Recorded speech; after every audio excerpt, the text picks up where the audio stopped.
কালকের ম্যাচ নিয়ে বাংলাদেশের সবচেয়ে বেশি আলোচনা চলছে এই মুহূর্তে। মিশরকে হারানো হলো না মিশর হেরে গেল? আর্জেন্টিনা কি তার যোগ্যতা অনুসারে ম্যাচ জিতেছে, নাকি আর্জেন্টিনাকে ফিফা করুণা করেছে?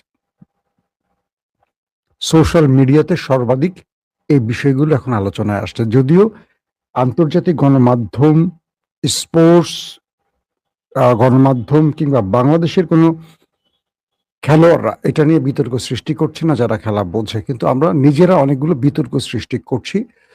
তো আজকে আমি কয়েকটা বিষয় আপনাদেরকে একদম ভিডিও থেকে প্রমাণ দেওয়ার চেষ্টা করব যে আসলে কি ঘটেছিল, আমাদের ভুলটা কোথায়, একটু বলার জন্য। প্রথমেই বলছি যে মিশরের পরাজয় বা হেরে যাওয়া আমাকে খুব আহত করেছে, কারণ কালকে লাইভে আমি আপনাদের বলেছি যে আমি কালকে রাত 10টা 9:30 যে লাইভটি করেছি সেখানে আমি বলেছি আমি মিশরকে সমর্থন করছি, কিন্তু মিশরের হেরে যাওয়াটা আসলে খুব ব্যথা লেগেছে। আসেন আমরা কয়েকটা ফুটেজ থেকে আগে আপনাদেরকে খেলাতে আমরা সরাসরি কানেক্ট করার চেষ্টা করি।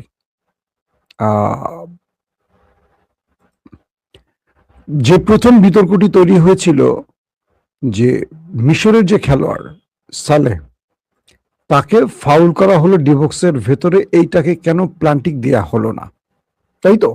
একদম ফুটেজ ধরে ধরে আমরা একটু বিশ্লেষণ করব। আমার এক দর্শক আবির আজকে অনেকগুলো কমেন্ট করেছেন। ভাই দিনাজপুর জেলার খানসামা থানা 6 নং কি ভাই চলে গেল, গোয়াইহিদি ইউনিয়ন থেকে শুনতেছি। জি আবির ভাই, ভালো থাকবেন। তো আমি আপনাদেরকে প্রথম যে ভিডিওটি দেখাবো সেই ভিডিওটি মিশরের যিনি অধিনায়ক এবং সুপারস্টার সালেহ, তাকে আলভারেজ ফাউল করেছে কি করেনি। আসেন ফুটেজটাকে আমরা একবার দেখি।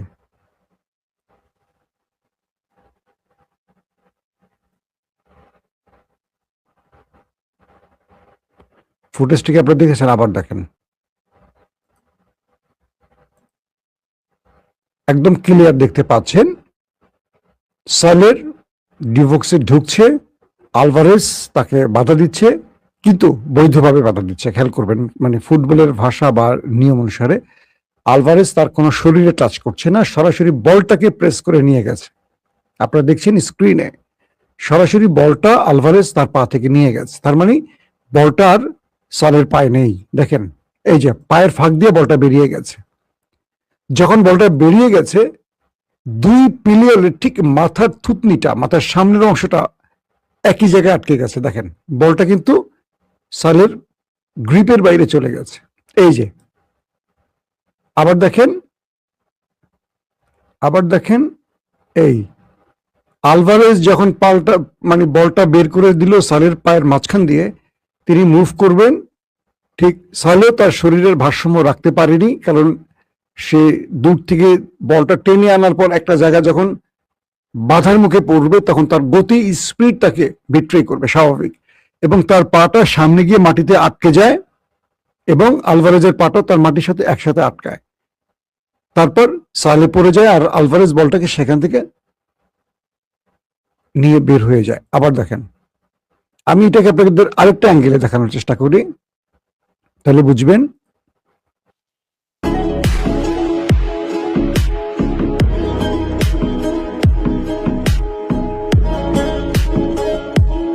আবার দেখেন সালে ঢুকছে, তাকে বলে বাধা দিচ্ছে, মানে সামনে দাঁড়ালো আর্জেন্টাইন খেলোয়াড়, এই যে ডাইরেক্ট বলটা পায়ে লাগালো। যদি বলটা আলভারেজ তার পায়ে টাচ করতে না পারত আর বলটা যদি সালের পায়ে থাকতো, তাহলে এই বাধাটার জন্য ফাউল বা প্লান্টি আসতে পারত। অর্থাৎ নিয়ম অনুসারে, ফুটবলের যে নিয়ম, সেই নিয়ম বলছে যে বল খেলোয়াড়ের দখলে থাকতে, অর্থাৎ অপোজিট খেলোয়াড়ের দখলে থাকার পর যদি অন্য পক্ষের খেলোয়াড় তার শরীরে অবৈধভাবে আঘাত করে, এটা হলো ফিফার ভাষা, কিন্তু বলটা চলে গেল আর্জেন্টিন খেলোয়াড়ের দখলে। আবার দেখেন, এই যে সে পায়ের মাঝখান দিয়ে বলটা বের করে ফেললো, বলটা আর মিশরের দখলে নেই। তারপর দুজনের ঠিক পায়ের থুতনিরাই দেখেন, একদম পায়ের মাথাটা দুজনের টক্কর লাগলো, এই হালকা আঘাতে সালাহ পড়ে গেল। অনেক সময় এখান থেকে প্ল্যান্টিক নেওয়ার জন্য অভিনয় করে, অনেক সময় রিয়েল হয়, দুটোই হয়। যে, কিন্তু বলটা তার পক্ষে। এবার আসেন আমরা মার্টিনেজের ফাউলটাকে ধরি, যেটার জন্য গোলটা বাতিল করা হলো মিশরের। ভালো করে দেখেন, বলটা ছিল লিসান্ড্রো মার্টিনেজের দখলে, বলটা কিন্তু নিতে পারেনি মিশর, তার পায়ে ছিল বলটা। আবারও দেখেন, এই যে তার পায়ে বলটা, তাকে পেছন থেকে জার্সি টেনে ধরলো এবং পুশ করে মাটিতে ফেলে দিল। আবার দেখেন, হাতটা দেখেন ভালো করে, পেছন থেকে তার জার্সি টেনে ধরা হলো এবং একটা পেছনে পুশ করলো, চাপ দিল, সে মাটিতে পড়ে গেল, কিন্তু বলটা ছিল লিসান্ড্রো মার্টিনেজের দখলে। এই বলটা কিন্তু তারা নিতে পারে না। যদি বলটা মিশরের কোনো খেলোয়াড়ের পায়ে চলে যেত, এটাকে ওই সময় হয়তো শনাক্ত করা হতো না। আবার দেখেন, এই যে পড়ে গেল। আমরা এটাকে বড় ফ্রেমে আবার দেখি, এটা ফাউল মনে হয় নাই, মানে এটা গোল হয়েছিল। এখানে একটা বিষয় আপনাদেরকে মাথায় রাখতে হবে, সেটা হলো রেফারি কিন্তু, আমরা রেফারিকে নিয়ে অনেক প্রশ্ন করছি। গত বিশ্বকাপে আর্জেন্টিনা যাদের সাথে বিজয় লাভ করেছিল, ফ্রান্স, এবং এটা নিয়ে অনেক হইচই হলো। কালকের ম্যাচে আমি যতটুকু জানি, কালকে মিশর এবং আর্জেন্টিনার ম্যাচে 5 জন রেফারি, অর্থাৎ মাঠের রেফারি, 2 সাইডে লাইন্সম্যান বা আমরা যেটাকে সাইড রেফারি বলি, ভিআর, যেটা ক্যামেরার ধারণ করা ফুটেজকে ভিআর এর মাধ্যমে নির্ণয় করা হয়, সেখানে যে 5 জন রেফারি ছিল, 5 জনই ফ্রান্সের ছিল। এবং খেলার শুরুতে আর্জেন্টিনার দল না হোক, অফিসিয়ালরা এটা বলছিল যে আর্জেন্টিনার চিরশত্রু বা আর্জেন্টিনার অপোনেন্ট বা আর্জেন্টিনাকে ম্যাচ থেকে আউট করার যে চেষ্টাগুলো করে, তাদের মধ্যে অন্যতম একটি দেশ ফ্রান্স। কিন্তু ফ্রান্সের 5 জনকে কেন রেফারি দেওয়া হলো? তার মানে ফ্রান্স গতবার কিন্তু হেরেছে আর্জেন্টিনার কাছে, আবার এবারও ফ্রান্স আর্জেন্টিনার সামনে মুখোমুখি হতে ভয় পায়। তো তাদের জন্য শক্ত প্রতিপক্ষ আর্জেন্টিনা, আর দুর্বল প্রতিপক্ষ মিশর হতে পারে। তো ফ্রান্সের 5 জন রেফারি কালকে ছিল মিশর আর্জেন্টিনা খেলায়। একটা ব্যাপার। 2 নম্বর ব্যাপার হলো, রেফারি কিন্তু লিসান্ড্রো মার্টিনেজের ফাউলটা প্রথমে দেয়নি। আপনারা দেখেছেন, যখন সেখান থেকে বল নিয়ে বেরিয়ে গেল মিশরের খেলোয়াড়, দুর্দান্ত কাটিয়ে, অসাধারণভাবে কাটিয়ে সে ডিবক্স এরিয়া নিয়ে পাস দিয়ে একটি গোল আদায় করে নিল। তখনও কিন্তু ওই প্লেয়ার লিসান্ড্রো মার্টিনেজ মাটিতে পড়েছিল এবং সেখানে 3-4 জন প্লেয়ার ফাউলের আবেদন করে দাঁড়িয়েছিল। শুধু কাউন্টার অ্যাটাক মোকাবেলায় আর্জেন্টিনার 3 জন প্লেয়ার ওই প্লেয়ারকে ফেস করছিল, যেহেতু রেফারি বাসে দিচ্ছিল না। সেই সময়টা কোনো বল আর্জেন্টিনার পায়ে লাগেনি।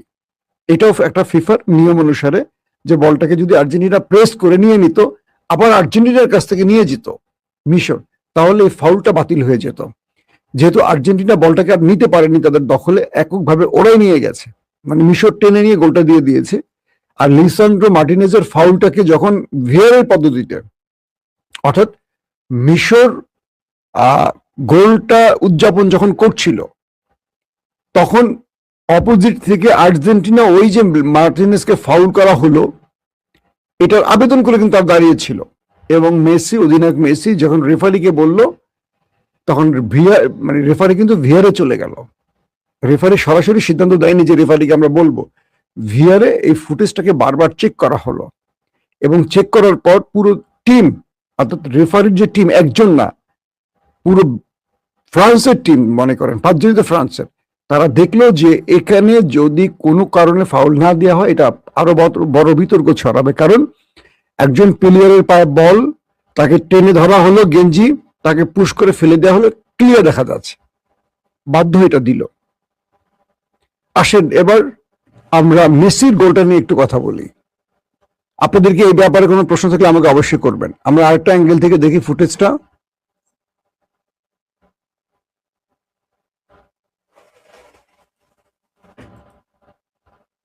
আমরা দুটো অ্যাঙ্গেল দেখি, দুটোই উপরে লিসান্ড্রো মার্টিনেজ, নিচে হলো সালার। দুটোকে আবার দেখেন আপনারা।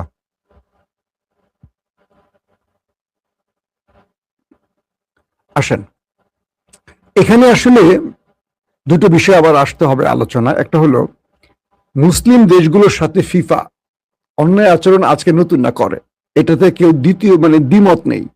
তবে কালকের ম্যাচটি নিয়ে যদি সমালোচনা করতে হয় আমরা করতে পারি, যে বিষয়গুলো নিয়ে সমালোচনা করতে পারি। দ্বিতীয় গোলটা যে বাতিল হলো, রেফারি ভিআরের মাধ্যমে বাতিল করলো।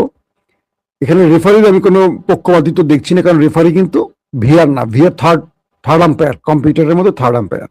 সে কিন্তু প্রথমে ফাউল দেয়নি, কারণ তার চোখ এড়িয়ে গেছে, পরে এটা ভিআর দিচ্ছে। এটা আমাদের মাঠের রেফারি দেয় নাই, 1 নাম্বার।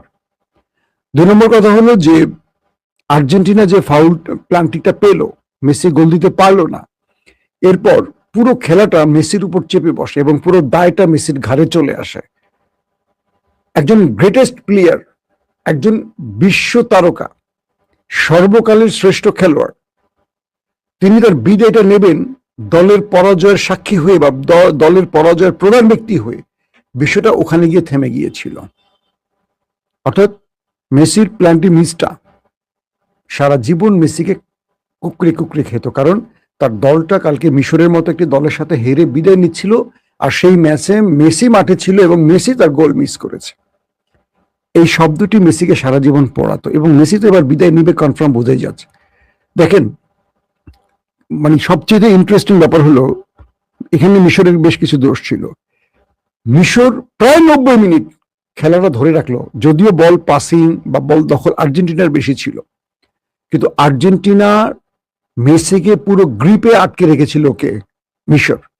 তারা জানে যে এই প্লেয়ারটা খুব ডেঞ্জারাস, তাকে চান্স দিলেই সে জাল বলে ঢুকাবে, তাই তাকে পুরোপুরি বোতলবন্দি করে ফেললো। কিন্তু দুঃখজনক হলেও আর্জেন্টিনার বাকি স্ট্রাইকাররা, বাকি খেলোয়াড়রা একের পর এক মিস করলো। মেসি তাদেরকে বল তৈরি করে দিচ্ছে, তারা মিস করছে।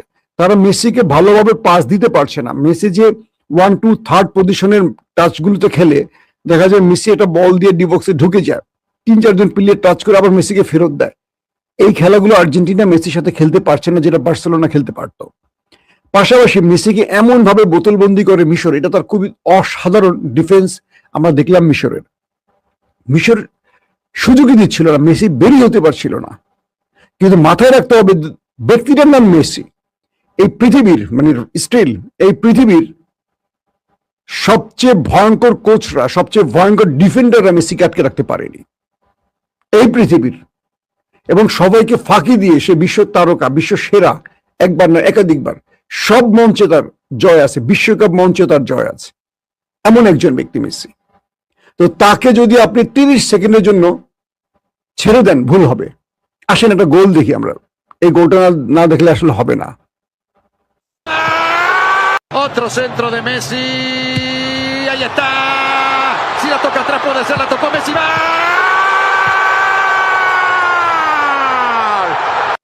আপনারা গোলটা আবার দেখেন। Rebote. মেসি কোথায়? ডিবক্সের বাইরে। বলটা পাস দিল তার সতীর্থকে, Otro দেখেন centro de Messi. সে বলটাকে ব্যাক করে দিল সামনে। সে বলটা জালে ঢোকানোর স্কোপ পায়নি, কারণ তার মুভটা ছিল সামনে, ডিবক্স মানে জালের উল্টো দিকে। সে এই উল্টো দিকে বলটাকে প্রেস করে দিল কাকে? আবার দেখেন Ahí está. Si la toca Messi atrás que puede dilo. ser, la tocó Messi. Messi ডিবক্সের বাইরে থেকে অনায়াসে চলে আসলো ডিবক্সের ভিতরে। অর্থাৎ দুটো টাচের পর 3 নম্বর টাচে মেসি বলটা জালে ঢোকান।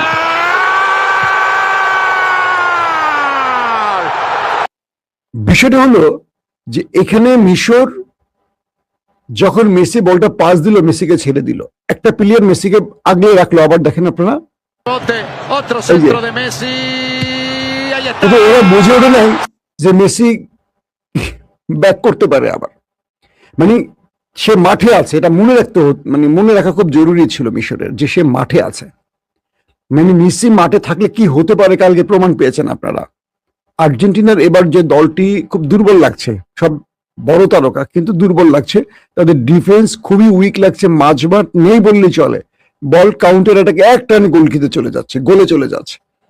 তারপরও আমরা এমিলিয়ানো মার্টিনেজকে এবার খুব বেশি ক্যারিশম্যাটিক অবস্থা দেখছি না। গত বিশ্বকাপ জয়ের অন্যতম নায়ক সে, এবার অনায়াসে সে 2টো ম্যাচে গোল খেলো ভালোভাবেই। মিশর 79 মিনিট 2 গোলে এগিয়ে থাকলো। মেসির পাস থেকে, আবারও দেখেন, মেসির পাস থেকে 79 মিনিটে আর্জেন্টিনার ডিফেন্ডার রোমারো গোল দিয়ে দিল হেড দিয়ে। আর্জেন্টিনার এই একজনই প্লেয়ার যে হেড দিয়ে গোল দিতে পারে, আর কাউকে খুব একটা পড়বে না চোখে। গত ম্যাচে সে কেপ ভার্দের সাথে হেড দিয়ে গোল করেছে। এই প্লেয়ারটাকে ছাড় দিয়ে দিয়েছিল কে? মিশর। তাকে যখন সেভ করতে গেছে, জানে যে আর্জেন্টিনার এই একটা প্লেয়ার গোল দিতে পারে হেড দিয়ে ভালো, বাকিদের খাটো প্লেয়ার বলে সুবিধা করতে পারে না। মেসি অসাধারণ টাইমিং এ, আপনারা যে ভিডিওটা দেখছেন ভালো করে দেখবেন যে প্রায় 7-8টা প্লেয়ার খুব প্যারালালি দাঁড়ানো ছিল, সেখান থেকে বলটাকে জাস্ট তুলে ওর মাথা একদম মাথায় নিয়ে ফেলে দিল। পৃথিবীতে এ জাতীয় বল তৈরি করা অ্যাসিস্ট নজির খুব কম প্লেয়ারের আছে। একদম বলটাকে তুলে নিয়ে রোমারিওর মাথায় দিল, রোমারিও শুধু জাস্ট টাচ করে ঢুকাই দিল, এবং সে যেহেতু অভিজ্ঞ হেডার, সে গোলকির সাইড দিয়ে ঢোকালো। কারণ ম্যাচের শুরুতে আর্জেন্টিনা অনেকগুলো সহজ সুযোগ মিস করেছে, প্ল্যান্টিং মিস করেছে, সহজ সুযোগ মিস করেছে, কারণ মিশরের গোলকিরা ছিল অসাধারণ। এই প্রথম গোলটা খেলাকে মুভ করে 79 মিনিটে। 83 মিনিটে মেসি যে গোলটা করে, আপনারা খুব ভালো করে মার্ক করবেন, সামনে এবং ডি বক্সের মানে গোলকি পর্যন্ত এমন ভাবে মিশর বাউন্ডারি তৈরি করে যে বলটা কোনো সোজা স্পেলে মেসি মেরে ঢুকাতে পারবে না। বলটাকে সে কার্ভ করে ব্যাকা করে অনেকটা ইউর মতো করে সে জালে দিয়েছে। এটা মেসি ছাড়া খুব অসম্ভব অন্য প্লেয়ারের জন্য। একটা বল তো সোজা মুভ করবে, সে তার এই পাশে ধরেন তার সব পাশে প্লেয়ার, সেই প্লেয়ার গুলোকে সে মুভ করালো কিভাবে? বলটাকে সে এরকম কার্ভ করে নেটে ঢুকালো। আর শেষ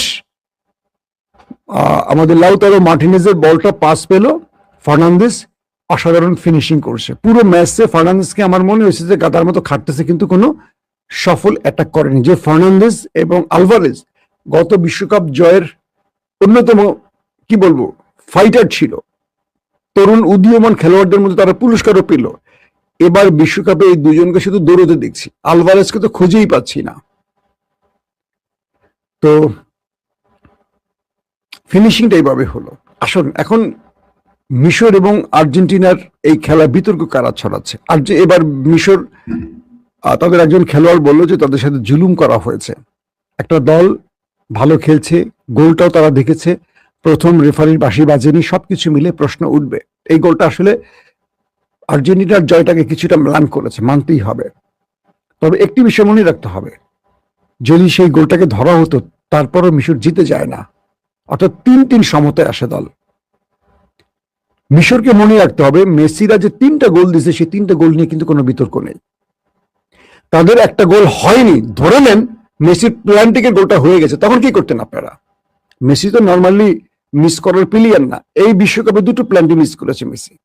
হতে পারে বড় ম্যাচে বড় তারকারা অনেক চাপ নেয়, কারণ এককভাবে তার উপর সব চাপ থাকে। সে জানে আমি গোল না দিলে দল জিততে পারবে না খুব একটা, কারণ দলটাকে সে টেনে নিচ্ছে।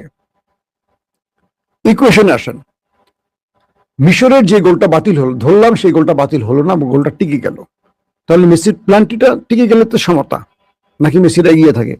এগিয়ে থাকে। ধরে নেন মেসিদের 3টা গোল, এই 3টা গোল কোনটা প্ল্যান্টিকের গোল না, কোনটা রেফারি সুযোগ করে মেসিদেরকে এগিয়ে দিয়েছে না। তারা 79 মিনিট থেকে 93 মিনিটের মধ্যে 3টা গোল আদায় করে নিল। এটা কি মিশরের দুর্বলতা নয়? 100% মিশরের দুর্বলতা। যে ডিফেন্সটা প্রায় 80 মিনিট কন্ট্রোলে রাখলো, সেই ডিফেন্সটা হঠাৎ করে ভেঙে গেল প্রথম গোলটার পরে। কারণ তাদের একটা গোল লিড ছিল, তারা অ্যাটাক গেছে, কাউন্টার অ্যাটাক কিন্তু সেভ করতে পারেনি।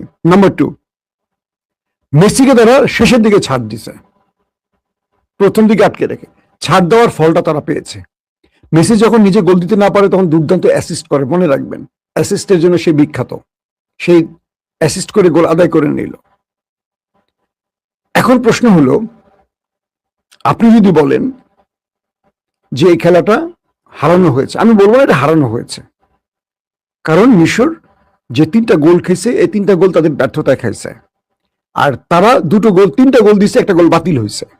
ওই গোলটা বাতিল না হলে মিশর জেতে না, খেলা আরো হয়তো 30 মিনিট পর্যন্ত চলতো। সেই 30 মিনিটে ফলাফল হতো তোমার ট্রাইব্রেকারে ফলাফল হতো, এই তো। কিন্তু যে দলটি লাস্ট 10-15 মিনিটের মধ্যে 3টা গোল দিতে পারে, এবং যারা এই মুহূর্তে ফিফা র্যাঙ্কিং এ নাম্বার 1, এবং যারা গতবার বিশ্বকাপ জয়ী, তাদেরকে শেষ দিকে এসে মিশর একটু ভুল করে ফেলছে তাদের সাথে। এটা হলো আমার খেলার হিসেব যা বলছে। তবে মুসলিম দেশগুলোর সাথে ফিফার আচরণ সবসময় পক্ষপাতিত্বের মধ্যে থাকে, এটা কিন্তু মিথ্যা নয়। আমি দোয়া করি মিশরের ভাইদের জন্য, আগামীতে তারা ভালো করবে এবং আমাদের এখন একটা দল টিকে আছে মরক্কো, আমাদের সাপোর্ট থাকবে মরক্কোর জন্য। আল্লাহ হাফেজ।